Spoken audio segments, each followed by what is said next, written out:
اعجبنی قولهم، پڑھیں آگے. وقول القدماء هو الحق ينطق اما فهموا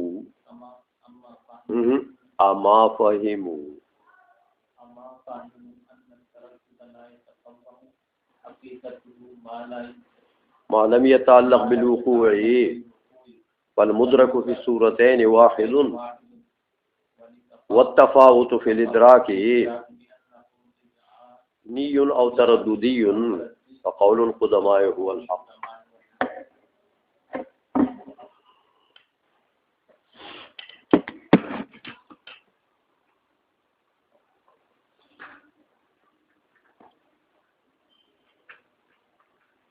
ومن ها هنا يستبين أن الظن إذعان بسيط.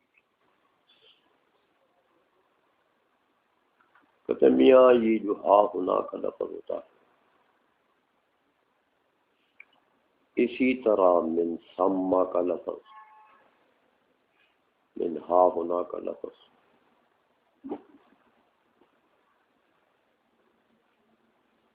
ان کا ایک ما قبل ہوتا ہے، ایک ما بعد. یہاں پر ہا ہونا کا ما قبل جو ہے وہ یہ ہے کہ ثم القضیۃ انما تتم بامور ثلاثۃ ثالثها نسبۃ الاخباریۃ الحاکیہ. یہی ہے نا متن میں تو نہیں ہے، یہ اس کا ما قبل ہے.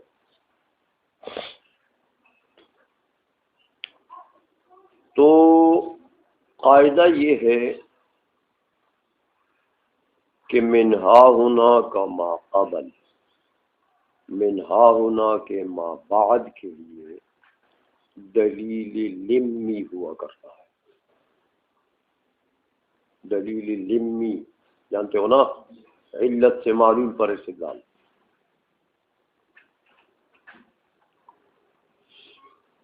اور ہا ہونا کا جو ما بعد ہوتا ہے وہ ہا ہونا کے ما قبل کے لیے دلیل انی ہوتا ہے.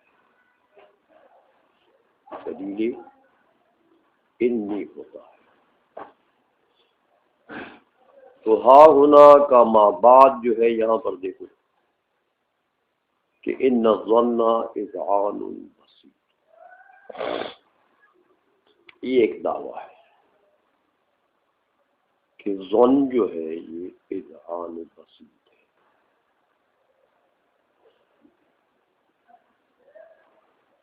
سمجھ آ گئی ہے؟ تو استدلال کے لیے ان کا طریقہ یہ ہے کہ دعوے کی نقیض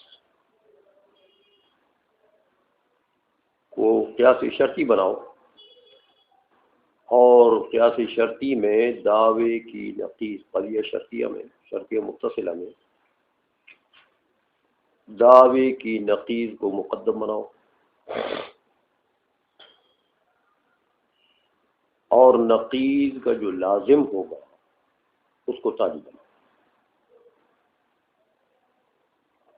تو تالی کو کرو باطل، تو وہ چونکہ لازم ہے نقیض مدعا کو، تو نقیض مدعا باطل ہو جائے گا، تو مدعا ثابت ہو جائے گا. سمجھا گئی یہ؟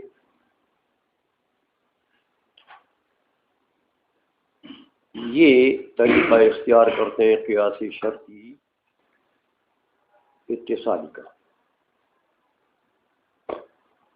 تو فرماتے ہیں میاں ان الظن اذعان بسيط، یہ دعویٰ ہے. لأنه لو لم يكن بسيطا، یعنی لو صار الظن اذعانا مرکبا. لم يكن بسيطا کا کیا مطلب ہے؟ کہ بسیط نہ ہو تو مرکب ہو. لو لم یکن الظن اذعانا بسیطا تو لصار اجزاء القضیۃ اربعہ. یہ اس کو لازم ہے. یہ مرکب ہو تو متقدمین کے نزدیک قضیہ کے اجزاء 4 ہو جائیں گے. یہ اس کو لازم ہے. ہاں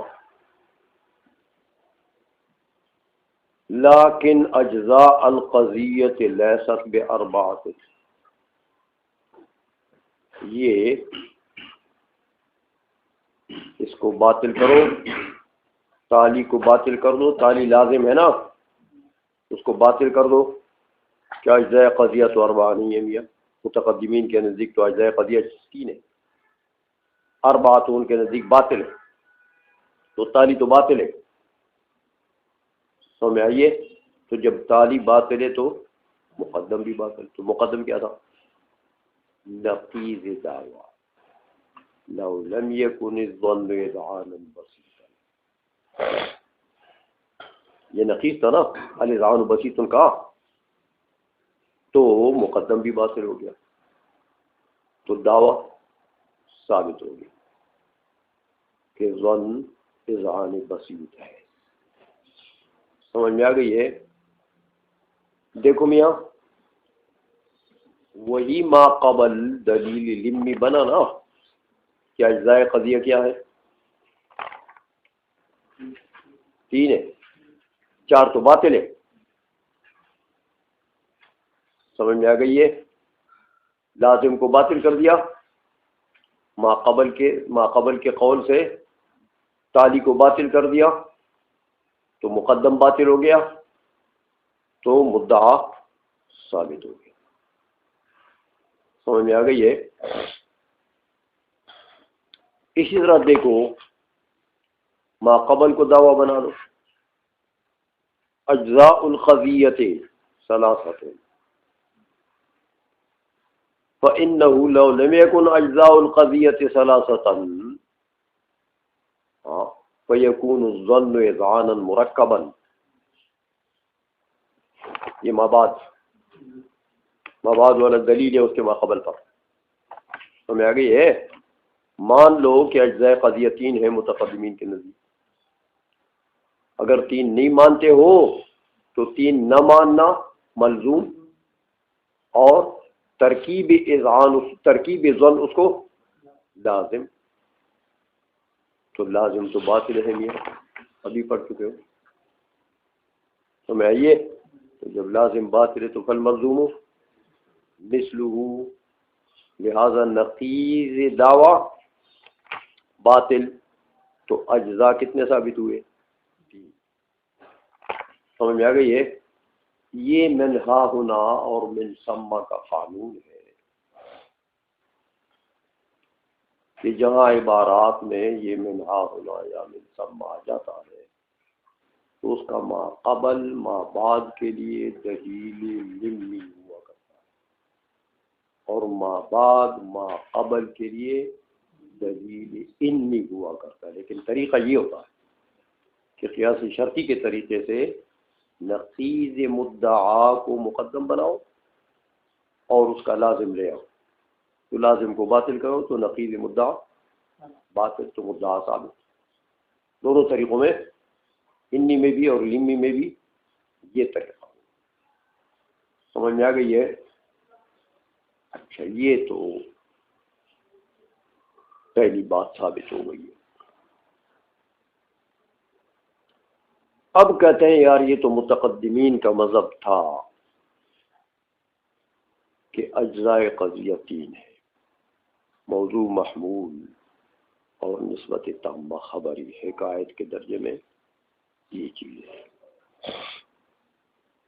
فرماتے ہیں والمتاخرون زعموا ان الشک متعلق بالنسبت التقییدیہ. متاخرین کے نزدیک اجزاء قضیہ 4 ہے. متقدمین اور متاخرین کے درمیان میں اجزاء قضیہ میں اختلاف ہو گیا نا، وہ کہتے 3 ہے، یہ کہتے 4 ہے۔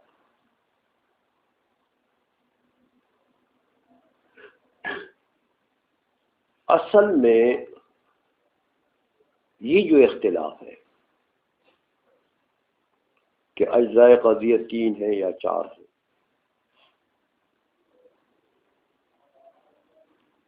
یہ اختلاف اصل میں مبنی ہے ایک اور اختلاف پر۔ وہ اختلاف متقدمین اور متاخرین کے درمیان میں تصدیق میں ہے، تصور و تصدیق میں، تصور و تصدیق میں اختلاف ہے۔ متقدمین کہتے ہیں کہ تصور و تصدیق جو ہے ہما نوعان متباینان من الادراک، وہ کہتے ہیں مطلق علم، ادراک یہ جنس ہے، اور تصور ایک نوعہ ہے اس کا، اور تصدیق دوسرا نوعہ ہے، اس لیے ہما نوعان متباینان من الادراک۔ تو جب انواع ہے تو تباین ہو گیا نا حقائق کی، ایک نوعہ کی ماہیت دوسرے نوعہ کی ماہیت کے مخالف ہوتی ہے، متباین ہوتی ہے۔ تو تصور و تصدیق میں متقدمین کے نزدیک تباین حقیقی ہے، یعنی تباین نوعی ہے، ماہیتاً متباین ہے، سمجھا گئی یہ؟ اور متاخرین کہتے ہیں کہ تصور و تصدیق ہما صنفان من الادراک، یہ دو ادراک، مطلق ادراک ان کے لیے نوعہ ہے، جنس نہیں ہے، مطلق ادراک ان کے لیے نوعہ ہے، اور یہ تصور اور تصدیق دو صنف ہیں اس نوعہ کے۔ جیسے انسان نوعہ ہے تو رومی اس کا ایک صنف ہے، سمجھ آئیے؟ تو پنجابی، پٹھان، افغانی یہ اس کے اصناف ہیں۔ تو جو صنفین ہوتے ہیں وہ نوعاً متحد، ماہیتاً، رومی کی ماہیت بھی وہی ہے جو بغدادی کی ہے، وہ بھی انسان، یہ بھی انسان، سمجھ آ گئی ہے؟ تو متاخرین اور متقدمین کا بنیادی اختلاف یہاں پر ہے کہ متقدمین کہتے ہیں یہ انواع متباینہ ہیں، تصور اور تصدیق، اور مطلق علم اس کے لیے جنس ہے۔ متاخرین کہتے ہیں نا، یہ صنفین ہے اور مطلق علم ان کے لیے نوعہ ہے۔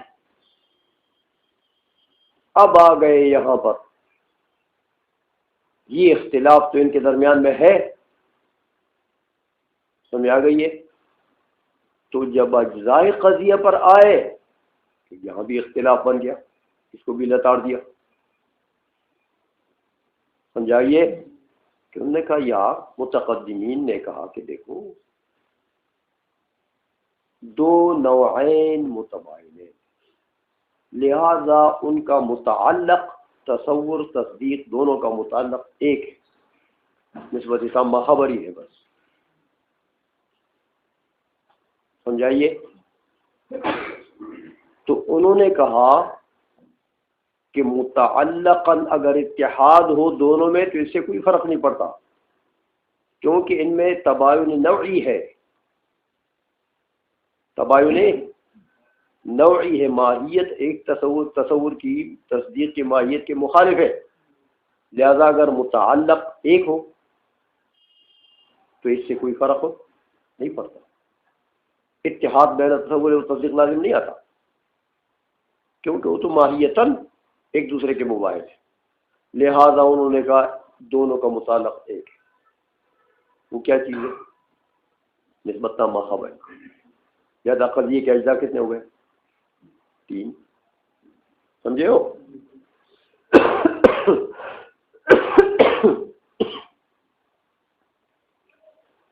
متاخرین آئے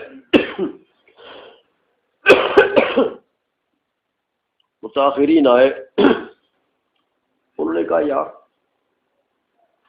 تصور اور تصدیق ویسے صنفین ہیں، تو صنفین کی ماہیت تو ایک ہوتی ہے، تو ماہیت تو اتحاد ہے. تو اگر متعلق بھی ایک ہو جائے تو پھر تو اتحاد ہی اتحاد ہو گیا. تصور اور تصدیق میں دونوں متحدین ہو گئے، کیونکہ ماہیتاً بھی متحد ہے تو متعلقاً بھی متحد ہو جائے. تو تصور اور تصدیق میں پھر فرق کیا رہا؟ اس لیے انہوں نے یہاں پر کیا کہہ دیا کہ تصور کا متعلق نسبت تامہ خبر ہی نہیں. سمجھائیے، تصور کے وہ اقسام جو میں نے آپ کو پہلے بتائے، یہ شک ہے، وہم ہے، تخیل ہے، تکذیب ہے، یاد ہے؟ ان اقسام تصور کا تعلق بھی تو قضیے سے ہوتا ہے. تو انہوں نے کہا نا یار، یہ جو 4 تصورات ہیں ان کا تعلق اس شے کے ساتھ نہیں ہے جس شے کے ساتھ تصدیق کا تعلق. لہذا تصدیق کا تعلق تو نسبت تامہ خبری سے مان لی، اور ان 4 تصورات کے لیے ایک اور نسبت نکال لی قضیے میں، جس کو نسبت بین بین کہتے ہیں، نسبت حکمیہ کہتے ہیں. لہذا متعلق میں اختلاف ہو گیا، تو تصور اور تصدیق میں اتحاد محض سے بچ گئے. سمجھا گئی ہے؟ تو اجزاء قضیہ کتنے ہو گئے ان کے نزدیک؟ 4. سمجھے ہو؟ تو یہ جو اختلاف ہے اجزاء قضیہ میں، یہ بنیادی طور پر اختلاف یہ نہیں ہے، یہ متفرع ہے. تصور اور تصدیق میں جو اختلاف ہے اس کے اوپر متفرع ہے. سمجھ میں آ گئی ہے؟ اس لیے متاخرین نے کہا کہ 4 ہیں قضیے میں اجزاء. تو تصدیق کے ساتھ تعلق، تصدیق کا تعلق ہے نسبت تامہ خبری سے، اور تصورات 4 کا تعلق ہے جس میں شک بھی داخل ہے، وہ گویا کہ نسبت حکمیہ یا نسبت بین بین بنا دی انہوں نے. اس لیے انہوں نے قضیے میں 4تھی جز نکال دی. سمجھے وہ بات؟ یہ تو متاخرین اور متقدمین کے اختلاف اور اس کی تفرق کی وجہ ہوئی. علامہ بہاری فرماتے ہیں کہ اعجبنی قولہ، یہ جو متاخرین کا قول ہے نا، اس نے مجھے تعجب میں ڈالا ہے. کیسی عجیب بات کہی ہے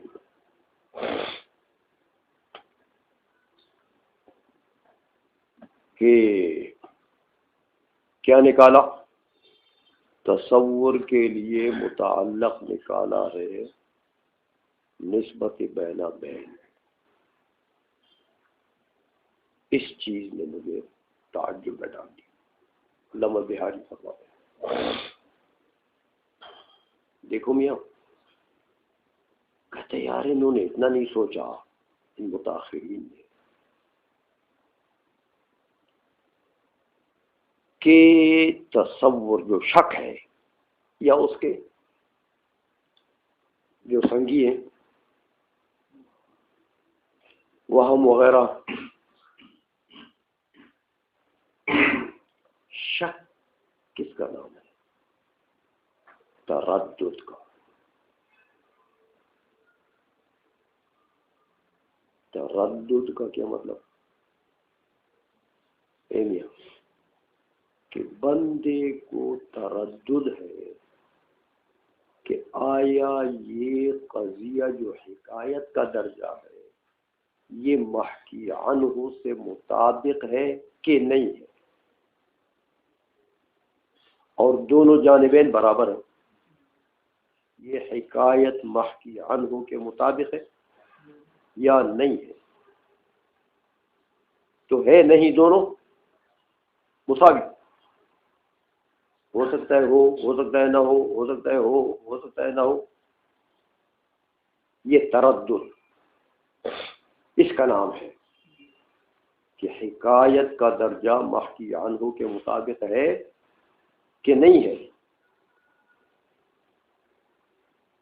یہ شک والا تصور اس کا نام، اور وہم جانب مرجو کا نام. تکذیب جب حکایت کسی نے سنی اور اس کے دل میں حالت انکاریہ پیدا ہو گئی، یار جھوٹ ہے، قضیہ سن لیا، حکایت سن لی، حالت انکاری پیدا ہو گئی. تخیل قضیہ سن لیا، حالت انکاری پیدا نہیں ہوئی، لیکن تصدیق بھی پیدا نہیں ہوئی. تو تخیل، تو یہ سب تصورات جو ہیں علامہ بہاری فرماتے ہیں کہ یہ ان کا مرتبہ حکایت کے تقوم کے بعد ہے. حکایت کی ذات بن گئی، حکایت مکمل ہو گئی، تو پھر آپ اس حکایت کی محکیانوں کے ساتھ مطابقت اور عدم مطابقت دیکھیں گے نا. کہ حکایت ابھی نہیں بنی ہے تو دیکھیں گے مطابقت. نہیں سمجھے ہو؟ حکایت پہلے مکمل ہوگی، حکایت کا درجہ قضیے کے زید قائم، یہ حکایت کا درجہ مکمل ہوگا. اس کے بعد آپ دیکھیں گے کہ یار یہ زید القائم کی جو حکایت کا درجہ ہے یہ محکیانوں کے مطابق ہے کہ نہیں. تو حکایت کے تقوم کے بعد، حکایت کی ذات کا جو درجہ ہے اس کے مکمل ہونے کے بعد تردد کا مرتبہ آتا ہے، شک کا مرتبہ آتا ہے، یا وہم کا مرتبہ آتا ہے، یا تکذیب اور تخیل کا مرتبہ آتا ہے. پہلے حکایت کی تکمیل ضروری ہے. حکایت کے مکمل ہونے کے بغیر تردد نہیں ہو سکتا. میاں کہتے ہیں مجھے تعجب میں ڈالا ان لوگوں کے قول میں کہ انہوں نے کہا کہ قضیے کے اجزاء 4 ہیں، تو جب بینا بین نہیں آئے گا ان کے نزدیک تو قضیے کے اجزاء مکمل ہو گئے، حکایت تام ہو گئی.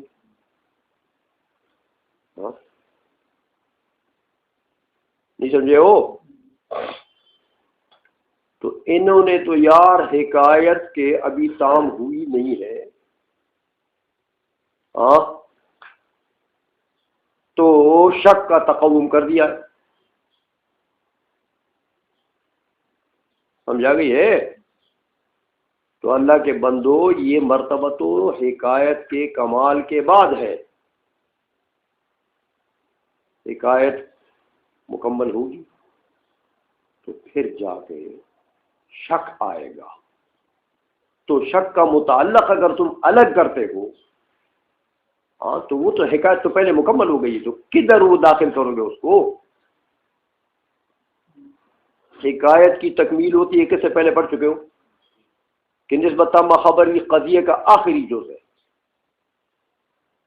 وہ قضاء تمہیدی مقدمات میں کہ نسبت تامہ خبری قضیہ کی آخری جز ہے. تو نسبت تامہ خبری سے قضیہ مکمل ہو گیا، حکایت کا مرتبہ مکمل ہو گیا. اب تردد کا مرتبہ آ گیا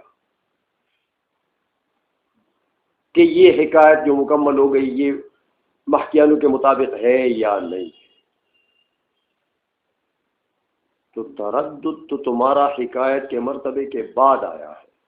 اب وہ نسبت تم کس میں داخل کرو گے؟ حکایت تو مکمل ہو گئی پہلے سے. جی سمجھے ہو؟ علامہ بہاری کہتے ہیں عجیب بات کی ہے انہوں نے یار. ابھی حکایت کا درجہ مکمل نہیں ہے تو کہتے ہیں بینا بین. بینا بین کا تو مرتبہ بعد میں آئے گا. تردد کیسے ہو گیا حکایت کی تکمیل کے بعد؟ ہو حکایت کی تکمیل سے پہلے. سمجھ آ گئی ہے بات؟ ہو تو علامہ بہاری رحمۃ اللہ علیہ نے متاخرین کے قول کو رد کر دیا کہ سمجھ میں نہیں آئی بات. نسبت بین بین بنانے کی تو وجہ جو ہے وہ تو سمجھ میں نہیں آتی. سمجھے ہو بات کو؟ یہ رد کر دیا. ترجمہ کرو. فرماتے والمتاخرون زعموا ان الشک متعلق بالنسبۃ تقلیدیہ کہ شک کا تعلق نسبت تقلیدیہ سے ہے. وہی مورد الحکم اور وہ حکم کا مورد ہے یعنی وقوع لا وقوع کا مورد ہے. ويسمونها النسبۃ بین بین اس کا نام نسبت بین بین رکھتے ہیں. واما الحکم بمعنى الوقوع لا وقوع وہ فلا يتعلق به الا التصدیق. جو حکم ہے وہ معنی وقوع لا وقوع یعنی نسبت تامہ خبری اس کے ساتھ تعلق نہیں ہے مگر تصدیق کا ہے. اب کہتے ہیں اعجبنی قولہم، ان کی ضمیر متاخرین کی طرف آئے کہ مجھے تعجب میں ڈالا ہے ان متاخرین کے قول نے. اما فہموا، آیا انہوں نے اتنا نہیں سمجھا کہ ان التردد لا يتقوم حقیقته ما لم يتعلق بالوقوع، کہ تردد کی حقیقت کا تو تقوم ہی نہیں ہوتا، اس کی ذات ہی نہیں بنتی ہے ما لم يتعلق بالوقوع، جب تک اس کا تعلق وقوع لا وقوع سے نہ ہو. میاں سمجھ آ گئی ہے؟ تو یہ کیا بن گیا یار، یہ تو تم نے الٹا سا کام کیا ہے. اس لیے فرمایا کہ دیکھو میاں وہی متقدمین والی بات ٹھیک ہے کہ تصور اور تصدیق دونوں کا متعلق ایک ہے نسبت تامہ خبری، کیونکہ حکایت کا مرتبہ بن جاتا ہے کب؟ جب یہ نسبت تامہ خبری آ جاتی ہے تو حکایت مکمل. اب اس کے بعد تردد یا غیر تردد کا مرتبہ آئے گا. سمجھ آ گئی ہے؟ لہذا فالمدرک فی الصورتین واحد، لہذا متعلق مدرک بمانا متعلق دونوں صورتوں میں ایک ہے. شک کی صورت میں بھی یعنی تصور کی صورت میں بھی اور تصدیق کی صورت میں بھی مدرک ایک ہے. والتفاوت فی الادراک، تفاوت کس میں ہے؟ ادراک میں ہے. کیسا تفاوت؟ بأنہ اذعانی او ترددی، کہ یہ ادراک جو ہے یہ اذعانی ہے یا شکی ہے. لہذا جب یہ بات ہوئی کہ متعلق ایک ہو گیا دونوں صورتوں میں تو فقول القدماء هو الحق، قدماء کا قول بس وہی صحیح ثابت ہوگی. چلو متن دیکھنا ہے یا چلو ابھی